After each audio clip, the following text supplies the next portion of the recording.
एक और 11 में अब बात होगी किसान आंदोलन की, जिसे लेकर सरकार ने अपना हाथ तो बढ़ा दिया, लेकिन इसे थामने से संगठनों ने इनकार कर दिया है। सरकार ने कानून वापसी छोड़कर सारी बातों पर बैठक की बात कही थी। दूसरी तरफ किसान नेता राकेश टिकैत ने सरकार की शर्तों को मानने से इनकार कर दिया है। टिकैत ने कहा, कानून वापसी से कुछ भी कम मंजूर नहीं।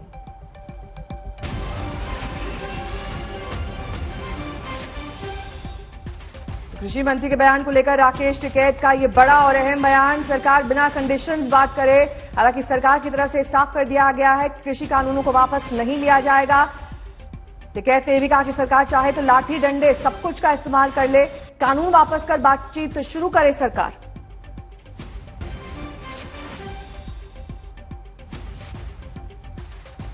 वहीं सरकार की ओर से ये पक्ष रखा गया है कि कानून वापस नहीं लिया जाएगा, उसके अलावा अगर कोई बात होनी है तो आमने सामने बैठकर बात हो सकती है।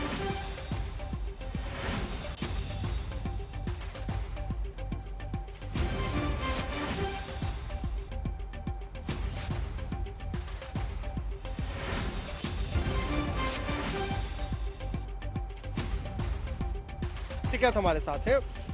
एक बार फिर से प्रस्ताव आया है कृषि मंत्री की तरफ से, आया कंडीशन लगा के आया, क्वेश्चन मार्क लगा के आया कि बात कर लो, वापसी तो होंगे नहीं बिल, कोई और प्रपोजल हो आ जाओ बात कर लो। और प्रपोजल हमारे पास में है नहीं। तो आपका प्रपोजल है सिर्फ बिल वापसी, कानून वापसी हो, एमएसपी पे कानून बने और जो मसले होंगे उन पर बातचीत करेंगे। वहां जो भी बात होगी वो अंदर बैठ कर होगी, टेबल पे कंडीशनल लगा कर नहीं बात होगी। कंडीशन तो आप भी लगा रहे हैं ना? नहीं, कंडीशन हम भी लगा रहे, तो हम बाहर तो नहीं कह रहे कि हम बात जब करेंगे पहले बिल कानून वापसी करो। हम कह रहे जो भी बात होगी अंदर होगी। लेकिन आप तो कह रहे हैं कि कानून वापसी होगी तभी बात बनेगी। ये नहीं कहा हमने ये नहीं कहा कि हम बात जब करेंगे जब कानून वापसी कर लोगे। हमने कहा कि हमारी डिमांड है कि कानून वापसी हो, बात कर लो। वे कह रहे कि कानून वापसी नहीं होने के बात कर लो। वे कह रहे कि कानून वापसी तो होंगे ही नहीं, आपको कोई नया प्रपोजल हो बात कर लो, ये कह रहे। तो मतलब आप भी आर पार के मूड में? और क्या, हम कोई यहाँ वैसे ही बैठे 8 महीने से, 8 महीने से बिना ही आर पार के मूड में बैठे हम। आर पार का मतलब क्या? बात एक तरफ बात, आर पार का मतलब जो कुछ जो इस भाषा में समझता हूँ वही मतलब है आर पार का। जो जिस भाषा में समझता हो वही आर पार का मतलब है। आर पार का तो मतलब आर पार ही है बस। तो राकेश टिकैत यहां आर पार की लड़ाई की बात कर रहे हैं, लेकिन आपको बता दें राकेश टिकैत के स्टेटमेंट से पहले कृषि मंत्री ने आंदोलनकारी किसानों से क्या अपील की है। किसान आंदोलन से संबंधित जो यूनियन हैं उनको मैंने एक बार नहीं अनेक बार यह कहा है कि कानून को रिपील करने के अतिरिक्त कोई भी प्रस्ताव वो लेकर हमारे पास आए, हम उस प्रस्ताव पर चर्चा करने के लिए तैयार हैं। दूसरा, हमने हमेशा किसान आंदोलन के साथ संवेदनशील रवैया अख्तियार किया है। तो एक और नए मंत्रियों के सामने बड़ी चुनौती है, तो वही कुछ पुरानी चुनौतियां विकराल रूप ले चुकी हैं। महंगाई और पेट्रोल के बढ़ते दामों ने आग लगा रखी है, विपक्ष सड़क पर है और जनता बेहाल है।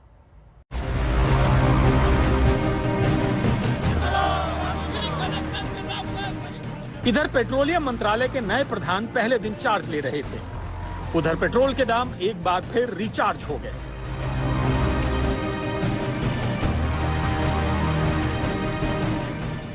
इधर हरदीप पुरी के चेहरे पर नए पेट्रोलियम मंत्री होने की खुशियां बिखरी थी। उधर तेल और रसोई गैस की महंगाई से आम जनता के चेहरे पर मायूसी छाई थी।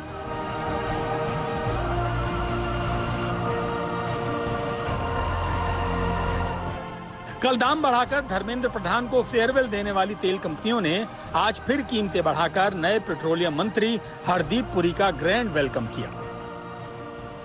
लेकिन देश भर में किसान संगठनों के विरोध प्रदर्शनों ने हरदीप पुरी के पदभार ग्रहण इवेंट के रंग में भंग डाल दिया।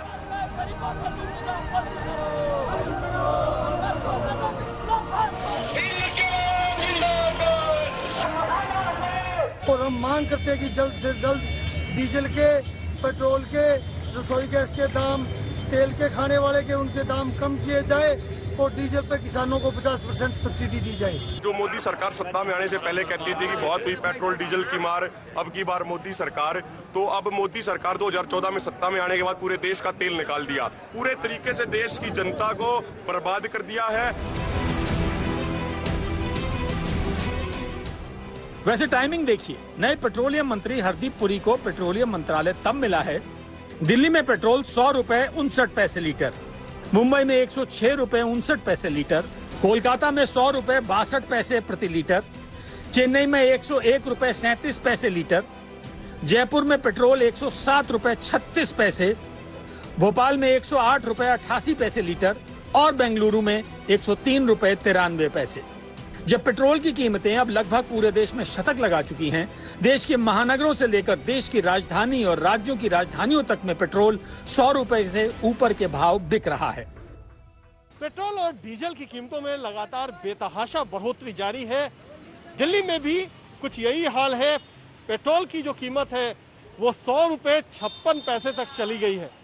जो 100 का आंकड़ा है उसने बुधवार को ही छू लिया था, गुरुवार को और बढ़ोतरी हुई है और ये कहीं ऊपर पहुंच गया है। राजस्थान में देश में सबसे ज्यादा श्रीगंगानगर में पेट्रोल और डीजल की कीमतें हो गई है। श्रीगंगानगर में पेट्रोल की कीमत 111 रुपए 52 पैसा है, जबकि डीजल की कीमत 102 रुपए 79 पैसा है। जयपुर में भी पेट्रोल की कीमत 107 रुपए 36 पैसे हो चुका है और डीजल की कीमत 98 रुपए 74 पैसे। देश के नए पेट्रोलियम मंत्री को उम्मीद तो थी कि इस पर उनसे सवाल पूछा जाएगा, लेकिन लगता है वो इस सवाल को टालने का बहाना पहले से ही सोच कर आए थे। पहले ही कह दिया था कि मुझे आप थोड़ा सा मौका दीजिए, जो अभी हमारे सामने इश्यूज हैं, to be briefed on them. I would have been surprised if you didn't ask about this question.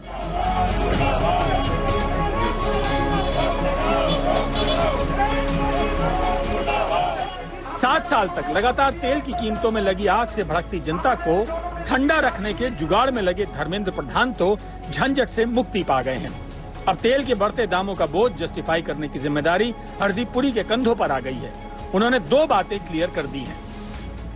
पहला ये कि वो धर्मेंद्र प्रधान के रास्ते पर ही पेट्रोलियम मंत्रालय को चलाएंगे और दूसरी ये कि वो पीएम मोदी की उम्मीदों पर खरा उतरने की कोशिश करेंगे।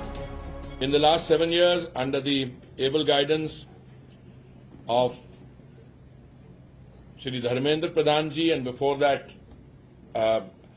of his predecessor, a number of path-breaking reforms and initiatives have been introduced in this sector. My effort will be to take those forward and to fulfill the expectations of the Prime Minister. अब हरदीप पुरी की इस बात का क्या मतलब निकाला जाए? क्या हरदीप पुरी भी तेल के बढ़ते दामों के लिए उन्हीं तर्कों का सहारा लेंगे जिनका जिक्र धर्मेंद्र प्रधान अक्सर किया करते थे और जो जनता के गले नहीं उतरते थे? जिस प्रकार की सरकारों के खर्चे बढ़े हैं, राज्य सरकार हो या केंद्र सरकार हो, कोरोना की महामारी की विभीषिका के कारण अर्थनीति ठप हो गया था। लोगों को रोजगार दिलवाना, लोगों की स्वास्थ्य चिंता करना, विकास कामों में तेजी लाना, अर्थनीति को पटरी में लाना, इसीलिए सरकार की व्यय बढ़ी है। इसीलिए थोड़ा टैक्स के कारण लोगों को भी कष्ट है। कुल मिलाकर ये तेल की बढ़ती कीमतों पर सहन शक्ति का टेस्ट है और यहाँ आपको ये समझ लेना चाहिए कि पेट्रोलियम मंत्री के बदलने का तेल की कीमतों से कोई संबंध नहीं है। दिल में दाम कम होने की उम्मीद रखना भारी पड़ सकता है। आज तक ब्यूरो। और अब बात ऐसे मंत्रियों की जिन्होंने शपथ तो मई महीने में ली, लेकिन जुलाई आने तक उनके भीतर मंत्री होने का गुरूर रुआब बहुत तेजी से चढ़ गया। ऐसे मंत्री जो दौरा करते हैं तो पानी में पैर नहीं रखते कि जूते मैले हो जाएंगे। एक लोग गोद में उठाएं, 5 लोग पीछे से हाथ लगाएं। गणपति विसर्जन जैसी लगती ये तस्वीर सत्ता के रुआब पर खुद को वीवीआईपी समझने वाले मंत्री जी की है, जिन्हें राजकुमार देखते तो कहते कि जमीन पर पैर मत रखो, मंत्री जी आपके सफेद जूते मैले हो जाएंगे। और इसीलिए ये तस्वीर देश के दक्षिणी राज्य तमिलनाडु से सामने आई तो देखनी जरूरी है, जहां मछुआरा कल्याण मंत्री अनीता राधाकृष्णन समुद्री कटाव के लिए, पलावेर काडू के लिए निकलते हैं। पहले कार से चले, फिर बोट पर बैठकर आगे बढ़े, लेकिन जब एक किनारे तक पहुंचे तो बोट पूरी तरह साइड में नहीं आ पाई। आगे पानी था। मंत्री जी के पैर में सफेद चमकता जूता। मंत्री को लगा कि नीचे उतरे तो पैर भीगेंगे, जूता भी भीग जाएगा। फिर 5 मछुआरे आगे आते हैं। एक की गोद में मंत्री अनीता राधाकृष्णन को लिया जाता है, बाकी पीछे से संभालते हैं। मंत्री जी जनता की गोद में किनारे तक आते हैं और जानते हैं, जब आज तक ने मंत्री अनीता राधाकृष्णन से सवाल पूछा तो जवाब मिला कि मछुआरों का कल्याण करने वाला मंत्री अगर मछुआरों के कंधे पर नहीं चढ़ेगा तो फिर कौन चढ़ेगा? इसमें गलत क्या है जब लोग प्यार से खुद कंधे पर बैठाना चाहते हैं? नई नई सत्ता मिलती है तो यही होता है, जनता के कंधे पर चढ़कर उसे आम आदमी का प्यार बता दिया जाता है। आज तमिलनाडु के मछुआरा कल्याण मंत्री चढ़े, जब किसी तरह बाढ़ प्रभावित इलाके का दौरा करने के दौरान मध्य प्रदेश के मुख्यमंत्री शिवराज सिंह चौहान की भी तस्वीरें सामने आई थी। सवाल तब भी उठे थे। आज तक ब्यूरो। 1:11 में एक बार फिर आप सभी का स्वागत है। उम्मीदों से पीएम ने अपनी नई टीम तैयार की है। कुछ धुरंधरों को बाहर का रास्ता दिखाया, कुछ जूनियर मंत्रियों को तरक्की के साथ बड़ी जिम्मेदारी दी, तो कुछ नए चेहरों पर भी दांव लगाया। टीम बन गई है और पहले ही संवाद में प्रधानमंत्री मोदी ने अपनी टीम को यह बता दिया है कि उनकी मंजिल क्या होनी चाहिए। पीएम मोदी चाहते हैं मंत्री वक्त पर आए, काम पर फोकस करें, बेवजह की बात ना करें। मैं ज्योतिरादित्य माधवराव सिंधिया ईश्वर की शपथ लेता हूँ। मैं विधि द्वारा स्थापित भारत के संविधान के प्रति सच्ची श्रद्धा और निष्ठा रखूंगा। पद और गोपनीयता की शपथ हो गई। कार्यभार संभालने की रस्म अदायगी भी हो गई। प्रधानमंत्री मोदी को शुक्रिया संदेश भी चला गया। माननीय प्रधानमंत्री जी को मैं धन्यवाद देता हूं कि इतना बड़ा सेवा करने का अवसर दिया है। प्रधानमंत्री जी की अपेक्षा के अनुसार मैं काम करने की कोशिश करूंगा। आते ही वायदों की बाजीगरी भी हो गई। भविष्य में ऑक्सीजन की क्राइसिस ना खड़ी हो, उसके लिए क्या करना चाहिए? सभी स्टेट के साथ विस्तार से कंसल्टेशन होगा। निश्चित रूप से मैं उसको पूरा गंभीरता से निभाने का प्रयत्न करूंगा। अब उम्मीदों पर खरे उतरने की बारी है। जनता की उम्मीदों पर और पीएम मोदी की उम्मीदों पर। नए मंत्रियों के साथ पहली ही मुलाकात में प्रधानमंत्री मोदी ने मन की बात बता दी। अच्छे से ब्रीफ कर दिया कि पिच पर उतरते ही कैसे बैटिंग करनी है, किस गेंद पर शॉट खेलना है और किसे डिफेंड करना है। सूत्रों से खबर है कि नए मंत्रियों को खबरदार कर दिया है कि वो ठीक 9:30 बजे दफ्तर पहुंच जाए, मंत्रालयों के काम पर फोकस करें, योजनाओं को जनता तक ले जाएं, सोशल मीडिया से जागरूकता बढ़ाएं, जनता के संपर्क में लगातार बने रहें, बेवजह की बयानबाजी से बचें। मोदी कैबिनेट में बड़े बड़े बयानवीर मंत्री हैं। कुछ को तो विवाद का रायता फैलाने में महारत हासिल है। इनके नाम बताना जरूरी नहीं, विवाद फैलाने की इनकी कला आप देखते रहे हैं। लेकिन नए मंत्रियों को सख्त पैगाम दे दिया गया है। काम चमकना चाहिए, मंत्री नहीं। पीएम मोदी ने इस बार बड़ी बारीकी से टीम बनाई है। 12 मंत्रियों को कैबिनेट से बेदखल कर दिया। नए और अनजान चेहरों को बड़ी जिम्मेदारी दे दी।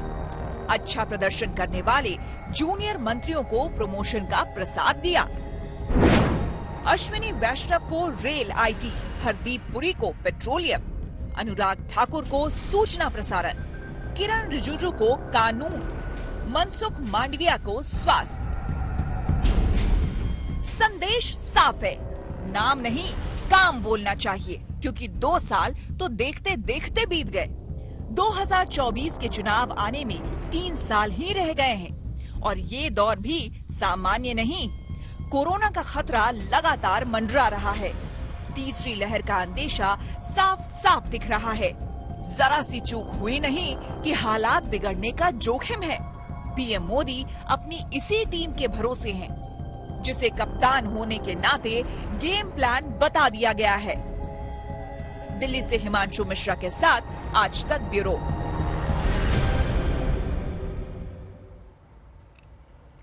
प्रधानमंत्री वक्त के पाबंद हैं और चाहते हैं कि उनके मंत्री भी वक्त पर दफ्तर पहुंचे। पीएम के निर्देश के बाद आज हमने रियलिटी चेक किया, ये जानने की कोशिश की कि पीएम के निर्देश का उनके मंत्री किस हद तक पालन कर रहे हैं। हमारे संवाददाता मंत्रालयों के बाहर मौजूद रहे। ऑन कैमरा ये पता चला कि 9:30 बजे तक कौन से मंत्री दफ्तर पहुंचे और कौन मंत्री दफ्तर पहुंचने से रह गए। कल काउंसिल ऑफ मिनिस्टर्स की बैठक के अंदर प्रधानमंत्री नरेंद्र मोदी ने कहा था सभी मंत्री अपने दफ्तर के अंदर 9:30 बजे पहुंचे और आप देख सकते हैं कि अनुराग ठाकुर एग्जैक्ट 9:30 बजे जो है अपने दफ्तर में पहुंच गए हैं, जिससे काम की एफिशिएंसी जो है और ज्यादा बढ़े। प्रधानमंत्री नरेंद्र मोदी ने कल ये भी कहा था काउंसिल ऑफ मिनिस्टर्स की बैठक के अंदर कि जनता से जुड़ी हुई जितनी परियोजनाएं हैं उनको सही से लागू किया जाए और जनता तक पहुंचाने के लिए आपको काम करना होगा और मंत्रालय के अंदर लोगों से मिलें, उनका फीडबैक लें, कामकाज कैसा चल रहा है। साथ ही साथ प्रधानमंत्री नरेंद्र मोदी ने यह भी कहा था कि किसी भी फाइल को जो है वो अपनी टेबल पर बहुत ज्यादा देर तक ना रोकें। अगर फाइल का काम कंप्लीट हो गया है तो उसको वापस करें काम करने के बाद। लेकिन 9:30 बजे पहुंचने के लिए सभी मंत्रियों को कहा गया था। अनुराग ठाकुर बिल्कुल 9:30 बजे अपने दफ्तर आ गए हैं और यहां से सभी अधिकारियों के साथ वो जो है बैठकें करेंगे और आगे किस तरीके से सरकार का कामकाज हो इसको लेकर रणनीति भी बनाएंगे। कैमरामैन कृपाल सिंह के साथ हिमांशु मिश्रा, दिल्ली, आज तक। स्वास्थ्य राज्य मंत्री डॉक्टर भारती पवार मंत्रालय पहुंची हुई है। आप देख रहे हैं कि यहाँ निर्माण भवन में जो स्वास्थ्य मंत्रालय है यहाँ पर पहुंची हुई है। भारती पवार को 9:30 बजे के आसपास पहुंचना था, जैसा कि प्रधानमंत्री नरेंद्र मोदी की तरफ से कहा गया था कि सभी मंत्री समय से 9:30 बजे अपने मंत्रालय में पहुंचे। लेकिन इस वक्त 11 बजने में 5 मिनट बाकी हैं, करीब 1.5 घंटे लेट हैं भारती पवार अपने मंत्रालय में पहुंचने से। आपको बता दें कि स्वास्थ्य मंत्रालय सबसे महत्वपूर्ण मंत्रालय इस वक्त है, क्योंकि कोरोना चल रहा है और कोरोना की तीसरी लहर संभावित है। इस बात को लेकर के लगातार स्वास्थ्य मंत्रालय जो है वो सभी जो मंत्री हैं, इसके अलावा जो प्रधानमंत्री मुख्य रूप से इस पर नजर रखे हुए हैं। यही वजह है कि प्रधानमंत्री की तरफ से कहा गया था कि सभी जो नए मंत्री हैं वो समय से यानी 9:30 बजे अपने मंत्रालय पहुंचे और ये भी कहा था कि मंत्रालय में जाकर के कामकाज पर विशेष तरीके से उनको ध्यान देना चाहिए। सुबह के 9:30 बज रहे हैं। हम इस वक्त हैं शास्त्री भवन पर, जहां पर मिनिस्टरों का आना शुरू हो गया है। कल काउंसिल ऑफ मिनिस्टर्स की मीटिंग में प्रधानमंत्री नरेंद्र मोदी ने अपनी काउंसिल ऑफ मिनिस्टर्स को 2 सलाह दी थी। एक के 9:30 बजे तक यानी कि ऑफिस खुलते के समय ही सभी मिनिस्टर अपने अपने ऑफिसों में पहुंच जाएं, और दूसरा कि जो नए मिनिस्टर हैं, यंग मिनिस्टर हैं, वो पुराने मिनिस्टरों के अनुभव का फायदा उठाएं और उनसे जाकर बात करें। आज सुबह हम ये देख रहे हैं कि कम से कम 4 मिनिस्टरों की गाड़ियां अंदर जा चुकी हैं। इनमें आईएनबी मिनिस्टर अनुराग ठाकुर भी शामिल थे। जहां तक लॉ मिनिस्टर किरण रिजिजू का सवाल है, उन्होंने ये कहा है कि पहले वो रविशंकर प्रसाद, जो कि पहले लॉ मिनिस्टर रहे हैं, पहले वो रविशंकर प्रसाद के घर जाएंगे, उनसे मुलाकात करेंगे, बातचीत करेंगे और फिर यहाँ वापस शास्त्री भवन पर अपने ऑफिस में आकर कार्यभार संभालेंगे। आप देख सकते हैं धीरे धीरे करके मिनिस्टरों की गाड़ियां अंदर जा रही हैं शास्त्री भवन पर। समय पर, जिस तरह से प्रधानमंत्री ने कहा है, समय पर मिनिस्ट्रीज में मिनिस्टरों का आना और काम करना शुरू हो रहा है। कैमरामैन सचिन के साथ अनीशा माथुर, दिल्ली, आज तक। मंत्रिपरिषद की बैठक में पीएम मोदी ने यह भी साफ किया कि उनकी सरकार की पहली प्राथमिकता, जी हां, पहली प्राथमिकता कोरोना को रोकना है। स्वास्थ्य मंत्रालय की कमान बदल दी गई है। 23,000 करोड़ के पैकेज का ऐलान हो चुका है। लेकिन पीएम की चिंता बेखौफ भीड़ को लेकर भी है। हिल स्टेशन, बाजारों में जिस तरह से लोग बगैर मास्क और सोशल डिस्टेंसिंग के दिखाई दे रहे हैं, लोगों को देखकर प्रधानमंत्री भी परेशान हैं। अपने मंत्रियों को उन्होंने इस तरफ ध्यान देने को कहा है।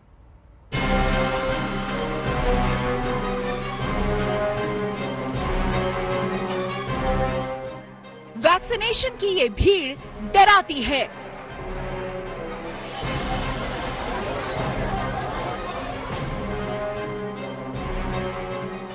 हिल स्टेशनों पर सारे एहतियातों को ताक पर रखने वाली ये मौज मस्ती चिंता बढ़ाती है। सैर सपाटे के नाम पर मास्क से तौबा करने वालों की ये तस्वीरें भी डर पैदा करती हैं। तीसरी लहर की आहट के बीच ये लापरवाही देश के प्रधानमंत्री को भी डरा रही है। भीड़ भाड़ और लापरवाही की ऐसी तस्वीरों और वीडियो के वायरल होने का जिक्र प्रधानमंत्री नरेंद्र मोदी ने मंत्री परिषद की बैठक में भी किया।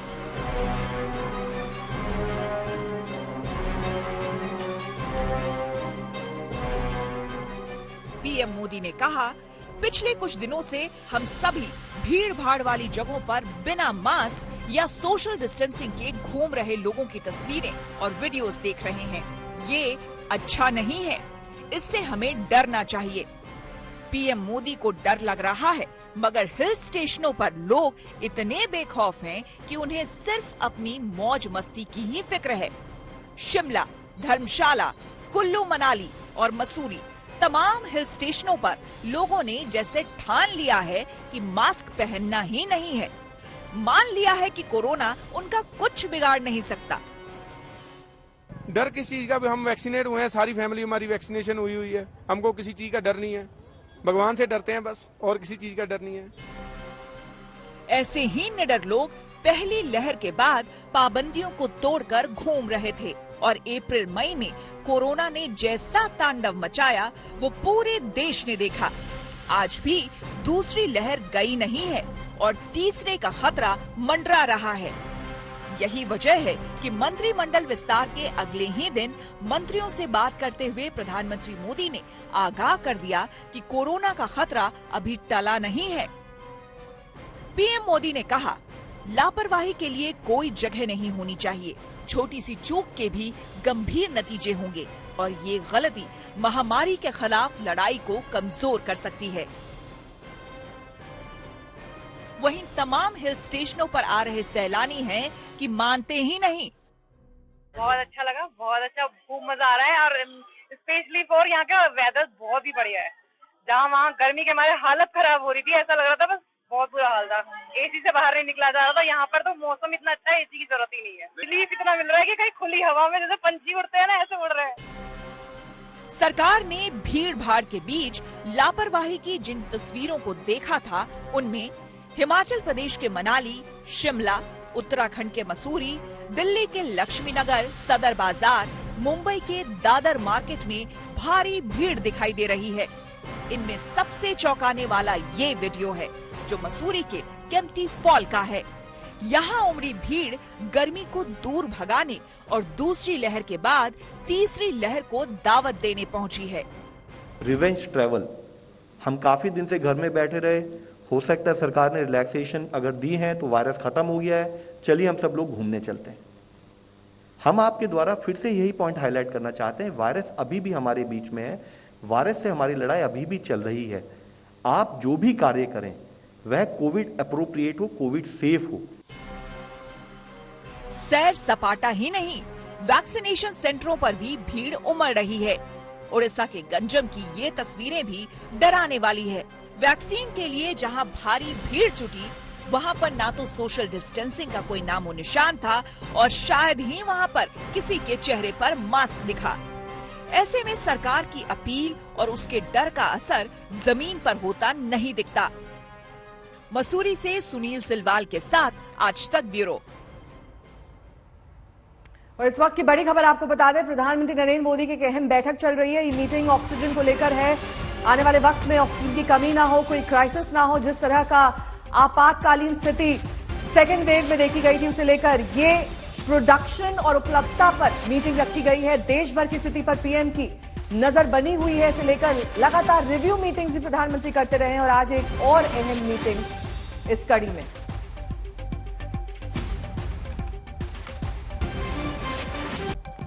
देश में कोरोना की दूसरी लहर दम तोड़ रही है, लेकिन लोगों की लापरवाही से पीएम की चिंता बढ़ गई है। पीएम मोदी ने कल मंत्रिपरिषद की बैठक में इस पर चर्चा की।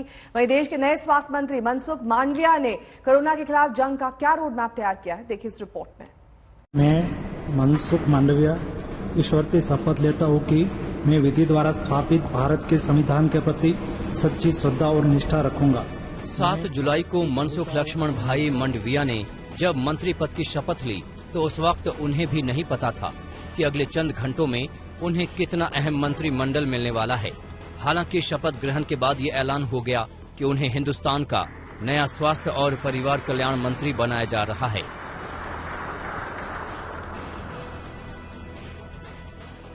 नया मंत्री पद मिलने के 24 घंटे के भीतर ही मनसुख मांडविया ने स्वास्थ्य मंत्री का पदभार संभाल लिया।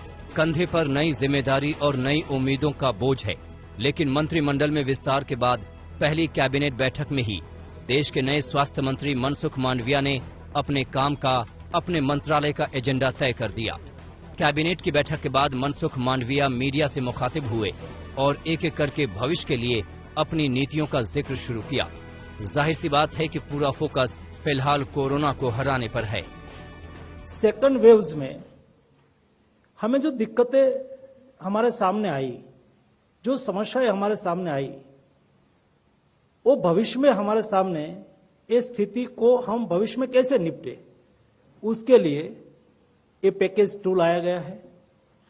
पैकेज 2 में कुल मिला के 23,123 करोड़ रुपीस, 23,000 करोड़ रुपीस का एक पैकेज है। ये पैकेज में कुल मिला के केंद्र सरकार और राज्य सरकार दोनों साथ में मिलके उसका इम्प्लीमेंटेशन करेंगे और ये पैसा स्टेट को दिया जाएगा।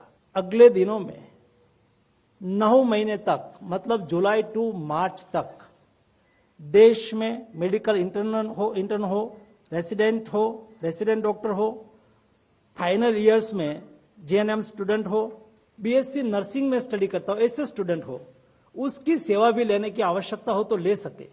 इसके लिए स्टेट गवर्नमेंट व्यवस्था करे और व्यवस्था में भी इस पैकेज से सहयोग मिलेगा। स्वास्थ्य मंत्री मनसुख मांडविया ने कोरोना को परास्त करने का पूरा खाका समझाया। मीडिया ब्रीफिंग में बताया कि अगर तीसरी लहर आती है तो सरकार उससे लड़ने के लिए तैयार है। खासकर महामारी से बच्चों की सुरक्षा के लिए सारे इंतजाम पुख्ता हैं। मनसुख मांडविया ने कहा कि कोरोना से जंग में ऑक्सीजन बेड की संख्या 50,000 से बढ़ाकर 4,73,096 कर दी गई है। दूसरी लहर के बाद महामारी से जंग के लिए 23,100 करोड़ के पैकेज का ऐलान हुआ, जिसमें से केंद्र की हिस्सेदारी 15,000 करोड़ से ज्यादा रहेगी और राज्यों का 8,000 करोड़ रहेगा। अगले 9 महीने में सभी हेल्थ केयर छात्र कोविड केयर से जुड़ेंगे। 20,000 नए आईसीयू बेड का निर्माण होगा। सभी जिलों में 1 करोड़ तक की दवाइयों का स्टॉक तैयार रखा जाएगा। अगले 9 महीनों में ही राज्यों में 10,000 लीटर ऑक्सीजन स्टोरेज की व्यवस्था होगी। हालांकि कैबिनेट की बैठक में कोरोना से जंग का रोड मैप तो तैयार हो गया, लेकिन दूसरी लहर के कमजोर पड़ते ही लोगों का बेखौफ होकर निकलना प्रधानमंत्री मोदी को परेशान कर रहा है। पुराने स्वास्थ्य मंत्री को बदल दिया गया है। नए स्वास्थ्य मंत्री ने अपनी सोच और नीति को समझा तो दिया है, लेकिन असल मुद्दा है कि उस पर अमल कितना होता है। ऐश्वर्या पालीवाल, मिलन शर्मा और हिमांशु मिश्रा के साथ आज तक ब्यूरो। एनसीपी अपनी पार्टी के नेता एकनाथ खड़से के साथ मजबूती से खड़ी है। पुणे में एक लैंड डील को लेकर खड़से के खिलाफ ईडी जांच कर रहा है। एनसीपी का कहना है कि खड़से निर्दोष हैं और बीजेपी उन्हें जानबूझकर टारगेट कर रही है। मनी लॉन्ड्रिंग केस में पूछताछ के लिए 68 साल के एनसीपी नेता एकनाथ खड़से ईडी के दफ्तर पहुंचे। एक दिन पहले ईडी ने उनके दामाद गिरीश चौधरी को इस केस में गिरफ्तार किया है। खड़से ने ईडी की जांच को राजनीति से प्रेरित बताया और कहा कि 5 बार इसकी जांच हो चुकी है और कितनी बार करेंगे। वेगवेगळ्या एजन्सीकडून चौकशी झाल्यानंतर अँटी करप्शनने या ठिकाणी या आरोपांमध्ये कुठलेही तथ्य नाही अशा स्वरूपाचा सी समरी अहवाल क्लोजर रिपोर्ट हा पुण्याच्या न्यायालयामध्ये दिलेला। जलगांव से बीजेपी के कद्दावर नेता रहे एकनाथ खड़से को 2016 में पुणे के इसी जमीन सौदे को लेकर कैबिनेट मंत्री पद से इस्तीफा देना पड़ा था। पिछले साल वो एनसीपी में आ गए। एनसीपी भी खड़से के बचाव में उतर आई है।